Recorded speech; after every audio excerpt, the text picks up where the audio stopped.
नमस्कार दोस्तों, स्वागत है आपका आपके अपने YouTube चैनल ज्ञान मित्र में। हम फिर हाजिर है एक रोचक कहानी लेकर के। दोस्तों, आज का विषय है भैया दूज।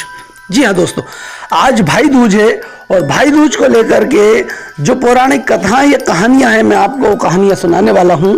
और ये क्यों मनाया जाता है, ये सारा विस्तार से मैं आपको कहानी सुनाऊंगा। ये एक ऐसा त्यौहार है जो भाई और बहन के लिए सबसे ज़्यादा प्यार वाला त्यौहार है, जो रक्षाबंधन के बाद में अब दीपावली पर भैया दूज के रूप में मनाया जाता है। जी हाँ दोस्तों, वीडियो शुरू करने से पहले मैं आपसे गुजारिश करना चाहूँगा, यदि आपने अभी तक हमारे चैनल को सब्सक्राइब नहीं किया है तो प्लीज़ इसे सब्सक्राइब कीजिए और बेल आइकन दबाइए, जिससे आप तक पहुँच सके लेटेस्ट वीडियो के नोटिफिकेशन सबसे पहले। दोस्तों, शुरू करते हैं। आज का विषय है भाई दूज। भाई दूज 2020। भाई दूज भारत में मनाए जाने वाला एक बहुत ही महत्वपूर्ण और पवित्र पर्व है, जो कि भारत के कोने कोने में मनाया जाता है। भाई दूज एक हिंदू त्योहार है जो भारत और नेपाल एवं अन्य ऐसे देश जहां हिंदू धर्म के अनुयायी पाए जाते हैं। यह पर्व हिंदू धर्म के अनुयायियों द्वारा मनाया जाता है। यह पर्व भाई और बहन के पावन रिश्ते के महत्व को दर्शाता है। इस दिन के अनुष्ठान और उत्सव रक्षाबंधन जैसे लोकप्रिय उत्सव में के समान होते हैं। इस विशेष अवसर पर भाई अपनी बहनों को कई उपहारों जो होते हैं वो देते हैं और बदले में बहनें अपने भाइयों को मिठाई देती हैं। भाई दूज की कहानियां। आइए अब हम आपको भाई दूज व्रत कथा या कहानी के बारे में हम आपको पूर्ण जानकारी देते हैं और सुनाते हैं। शुरू करते हैं आज की कहानी। बहुत समय की बात थी, एक बुढ़िया थी, उसके 7 बेटे और 1 बेटी हुआ करती थी। बेटे की शादी हो चुकी थी, बेटी की जो है शादी हो चुकी थी। जब भी उसके बेटे की शादी होती, फेरों के समय एक नाग आता और उसके बेटे को डस कर बाइट करके और चला जाता था। बेटा जो था वहीं खत्म हो जाता और बहू वहीं मंडप पर विधवा हो जाया करती थी। इस तरह उसके 6 जो बेटे थे वो मर गए। 7वें बेटे की शादी होनी बाकी थी। इस तरह उस अपने बेटों को मर जाने के बाद से दुखी और दुख से जो बुढ़िया रो रो के अंधी हो गई थी। भाई दूज आने को ही हुई तो भाई ने कहा कि मैं अपनी बहन से तिलक कराने जाऊंगा। मां ने कहा ठीक है। उधर जब बहन को पता चला कि उसका भाई आ रहा है तो वह खुशी से पागल हो रही थी। पड़ोसन के घर गई और उसने पूछने लगी कि जब बहुत प्यारा भाई घर आए तो क्या बनाना चाहिए। पड़ोसन उसकी खुशी को देखकर जल भुन गई और कह दिया कि दूध से जो रसोई लेप घी में चावल पका। बहन ने ऐसा ही किया। उधर भाई जब बहन के घर जा रहा था तो उसे रास्ते में सांप मिला। सांप उसे डसने को हुआ। भाई बोला, तुम मुझे क्यों डस रहे हो? सांप बोला, मैं तुम्हारा काल हूं और मुझे तुमको डसना होगा। भाई बोला, मेरी बहन मेरा इंतजार कर रही है, मैं जब तिलक कराकर वापस लौटूंगा तब तुम मुझे डस लेना। सांप ने कहा, भला आज तक कोई अपनी मौत के लिए लौट के आया है जो तुम पाओगे?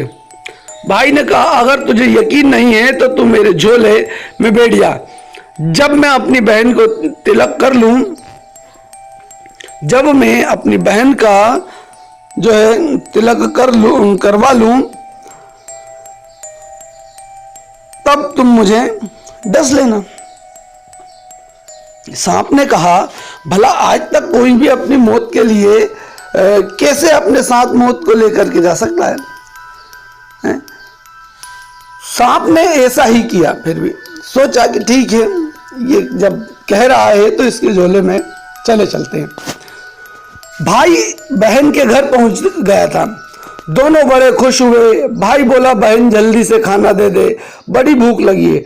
बहन क्या करे, ना तो दूध की रसोई सूखी और ना ही घी में चावल पके। भाई ने पूछा, बहन इतनी देर क्यों लग रही है? तू क्या पका रही है? तब बहन ने बताया कि ऐसे ऐसे किया है। भाई बोला, पगली, कहीं घी में भी चावल पके हैं या दूध से कोई रसोई लीपे हैं? गोबर से रसोई लीप दूध से चावल पकाया जाता है। बहन ने ऐसा ही किया। खाना खा के भाई को बहुत जोरदार नींद आने लगी। इतने में बहन के बच्चे आ गए। बोले, मामा मामा हमारे लिए क्या लाए हैं? भाई बोला, मैं तो कुछ नहीं लाया, बच्चे हैं। बच्चों ने वह झोला ले लिया जिसमें सांप था। जैसे ही वह खोला उसमें से हीरे का हार निकला। बहन ने कहा, भैया तूने बताया नहीं कि तू मेरे लिए इतना सुंदर हार लेकर आया है। भाई बोला, बहना तुझे पसंद है तो तू ले ले, मुझे हार का क्या करना है। अगले दिन भाई बोला, अब मुझे जाना चाहिए, मेरे लिए खाना रख दे। बहन ने उसके लिए लड्डू बना के एक डब्बे में रख दिए थे। भाई कुछ दूर जाकर थक कर एक पेड़ के नीचे सो गया। उधर बहन के बच्चों को जब भूख लगी तो माँ से कहा कि माँ खाना दे दो। माँ ने कहा खाना अभी बनने में देर है। तो बच्चे बोले कि मामा को जो रखा है वही दे दे। तो वह बोली कि लड्डू बनाने के लिए बाजरा पीसना था, वही बचा पड़ा है, चक्की में जाकर खा लो। बच्चों ने देखा कि चक्की में तो सांप की हड्डियां पड़ी हुई है। यही बात माँ को आकर बताई। वह बावड़ी सी हो गई होकर भाई के पीछे भागी। रास्ते भर लोगों से पूछती कि किसी ने मेरा जो है गेल बटोई देखा, किसी ने मेरा बावड़ा सा भाई देखा। तब एक ने बताया कि कोई लेटा तो है पेड़ के नीचे, देख ले, वहीं तो नहीं है। भागी भागी पेड़ के नीचे पहुंची, अपने भाई को नींद से उठाया। भैया भैया कहीं तूने मेरे लड्डू तो खा नहीं लिए? भाई बोला, ये ले तेरे लड्डू, नहीं खाए मैंने, ले दे के लड्डू ही तो दिए थे। उसके भी पीछे आ गई। बहन बोली, नहीं भाई तू झूठ बोल रहा है, जरूर तूने खाया है, अब तो मैं तेरे साथ चलूंगी। भाई बोला, तू ना मान रही है तो फिर चल। चलते चलते बहन को प्यास लगी। वह भाई को कहती है कि मुझे पानी पीना है। भाई बोला, अब मैं यहाँ तेरे लिए पानी कहाँ से लाऊं? देख दूर कहीं चील उड़ रही है, चील चली जा, वहां शायद तूने पानी मिल जाएगा। जब बहन वहां गई और पानी पीकर जब लौट ही रही थी तो रास्ते में देखती है कि एक जगह जमीन में 6 शिलाएं गड़ी हुई है और एक बिना गड़ी हुई पड़ी है। उसने एक बुढ़िया से पूछा कि ये शिलाएं कैसी पड़ी है। उस बुढ़िया ने बताया कि एक बुढ़िया है, उसके 7 बेटे हैं, 6 बेटे तो शादी के मंडप में ही मर चुके हैं, तो उसके नाम की ये शिलाएं जमीन में गड़ी हैं। अभी 7वें की शादी होना बाकी है।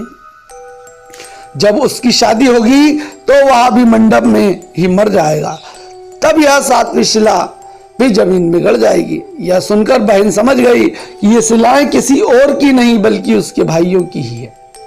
उसने उस बुढ़िया से अपने 7 भाइयों को बचाने का उपाय पूछा। बुढ़िया ने उसे बतलाया दिया कि वह अपने 7वें भाई को कैसे बचा सकती है। सब जानकर वह वहां से अपने बाल खुले करके पागलों की तरह अपने भाई को गालियां देती हुई चली। भाई के पास आकर बोलने लगी कि तू तो जलेगा, कुटेगा, मरेगा। भाई उसके ऐसे व्यवहार को देखकर चौंक गया, पर उसे कुछ समझ नहीं पाया। इसी तरह दोनों भाई बहन मां के घर पहुंच गए। थोड़े समय के बाद भाई के लिए सगाई आने लगी, उसकी शादी तय हो गई। जब भाई को सहरा पहनाने लगे तो वह बोली, इसको क्या सहरा बंधेगा, सहारा तो मैं पहनूंगी, ये तो जलेगा मरेगा। सब लोगों ने परेशान होकर सहरा बहन को दे दिया। बहन ने देखा उसमें कलंगी की जगह सांप का बच्चा था। बहन ने उसे निकाल के फेंक दिया। जब भाई घोड़ी चढ़ने लगा तो बहन फिर बोली, ये घोड़ी पर क्यों चढ़ेगा? घोड़ी पर तो मैं बैठूंगी, ये तो जलेगा मरेगा, इसकी लाश तो चील को वे खाएंगे। सब लोग बहुत परेशान थे, सबने उसे घोड़ी पर भी चढ़ने दिया। जब जब बारात चलने लगी तो तब तब बहन बोली, ये क्यों दरवाजे से निकलेगा, ये तो पीछे के रास्ते से जाएगा, दरवाजे से तो मैं निकलूंगी। जब वह दरवाजे के नीचे से जा रही थी तो दरवाजा अचानक गिरने लगा। बहन ने एक ईंट उठाकर अपनी चुनरी में रख ली, दरवाजा वहीं की वहीं रुक गया। सब लोगों को बड़ा अचंभा हुआ। रास्ते में एक जगह बारात रुकी तो भाई को पीपल के पेड़ के नीचे खड़ा कर दिया। बहन कहने लगी, ये क्यों छांव में खड़ा है, ये तो धूप में खड़ा होगा, गांव में तो मैं खड़ी होगी, छांव में तो मैं खड़ी हुई। जैसे ही वहां पेड़ के नीचे से खड़ी हुई, पेड़ गिरने लगा। बहन ने एक पत्ता तोड़कर अपनी चुनरी में रख लिया, पेड़ वहीं का वहीं रुक गया। अब तो सबको विश्वास हो गया कि यह बावली कोई जादू टोना सीख कर आई है, जो बार बार अपने भाई की रक्षा कर रही है। ऐसे करते करते फेरों का समय आ गया। जब दुल्हन आई तो उसने दुल्हन के कान में कहा, अब तक तो मैंने तेरे पति को बचा लिया है, अब तू ही अपने पति को और साथ ही अपने मरे हुए जेठों को भी बचा सकती है। फेरों के समय एक नाग आया और वो जैसे ही दूल्हे को बाइट करने लगा या डसने लगा, दुल्हन ने उसे एक लोटे में भर के ऊपर से प्लेट में बंद कर दिया। थोड़ी देर बाद नागिन लहर लहर करती हुई आई, दुल्हन से बोली, तू मेरा पति छोड़। दुल्हन बोली, पहले तू मेरा पति छोड़। नागिन ने कहा, ठीक है, मैंने तेरा पति छोड़ा। दुल्हन ने ऐसे नहीं, पहले 3 बार बोल। नागिन ने 3 बार बोला, फिर बोली कि अब मेरे पति को छोड़। दुल्हन बोली, एक मेरे पति से क्या होगा, हंसने बोलने के लिए जेठ भी तो होना चाहिए, एक जेठ को भी छोड़। नागिन ने एक जेठ को भी प्राण दे दिए। फिर दुल्हन ने कहा कि एक जेठ से लड़ाई हो गई तो एक और जेठ छोड़। फिर वो विदेश चला गया तो तीसरा भी छोड़। इस तरह से एक एक करके दुल्हन ने अपने 6 जेठों को जीवित करा लिया। उधर रो रो कर बुढ़िया का बुरा हाल था कि अब तो मेरा 7वां बेटा भी बाकी बेटों की तरह मर जाएगा। गांव वालों ने उसे बताया कि उसके 7 बेटे और बहुएं आ रही है। तो बुढ़िया बोली, अगर यह बात सच हो तो मेरी आंखों की रोशनी वापस आ जाए और मेरे सीने से दूध की धार बहने लगे। ऐसा ही हुआ। अपने सारे बहू बेटों को देखकर वह बहुत खुश हुई। बोली, यह सब तो मेरी बावली ने किया है, कहाँ है मेरी बेटी। सब बहन को ढूंढने लगे। देखा तो वहां भूसे की कोठरी यानी बगदा शुक्ला, इसको हर क्षेत्र में अलग अलग बोलते हैं, भूसे की कोठरी में सो रही थी।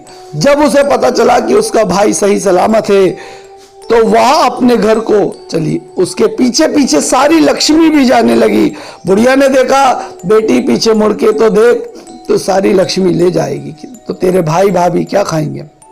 तब बहन ने पीछे मुड़ के देखा और कहा, जो माँ ने अपने हाथों से दिया वह मेरे साथ चल, बाद बाकी का भाई भाभी के पास रह जा। इस तरह एक बहन ने अपने भाई की रक्षा की। दोस्तों, आज की आपको कहानी कैसी लगी हमें कमेंट्स बॉक्स में जरूर बताएं और इस पवित्र त्यौहार की आप सभी को शुभकामनाएं। यदि आपको वीडियो अच्छा लगा तो हमें जो है लाइक, शेयर और सब्सक्राइब जरूर कीजिएगा। हम फिर हाजिर होते हैं एक नए विषय के साथ। जब तक के लिए जय हिंद, जय भारत, वंदे मातरम, नमस्कार।